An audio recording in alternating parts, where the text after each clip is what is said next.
আমাকে সবকিছু ছেড়ে কবরে চলে যেতে হবে। ইন্না লিল্লাহি ওয়া ইন্না ইলাইহি রাজিউনের আওয়াজ চতুর্দিক থেকে শোনা যাবে। কুল্লু নাফসিন যায়িকাতুল মউত। যখন আমাকে আস্বাদন করতে হবে আর নামাজ পড়ার টাইম পাবো না, চিৎকার করে চাইলো একটা সিজদা দেওয়ার টাইম পাবো না। কি আফসোস, কি আফসোস, কি আফসোস আমাদের জন্য যারা আজকে কবরে শুয়ে আছে, তারা রবের কাছে ফরিয়াদ করছে, মাওলা একটা সুযোগ দাও, দুনিয়াতে গিয়ে একটা নামাজ পড়ে আসে, একটা সিজদা দিয়ে আসে।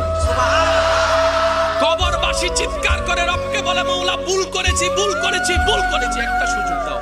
আবার দুনিয়ায় যাব, মাওলা হাজার ব্যবসা থাকুক আমি নামাজ ছাড়বো না, হাজার চাকরি থাকুক আমি নামাজ ছাড়বো না, মাওলা একটা সুযোগ দাও, একটা সুযোগ দাও, একটা সুযোগ দাও। মাটির নিচে যারা আছে তারা বলছে, আর মাটির উপর যারা আছে তারা বলছে, ভাই নামাজ তো পড়তে আয়। একজনে বলে যে কিভাবে আসবো, আমার প্যান্ট তো ঠিক নাই, আমার প্যান্টও ঠিক নাই, আমার শরীর তো পাক নাই, আমার কাপড় তো পাক নাই। আরেকজনে বলে, আমি যদি নামাজে যাই দোকানটা এখন বন্ধ করে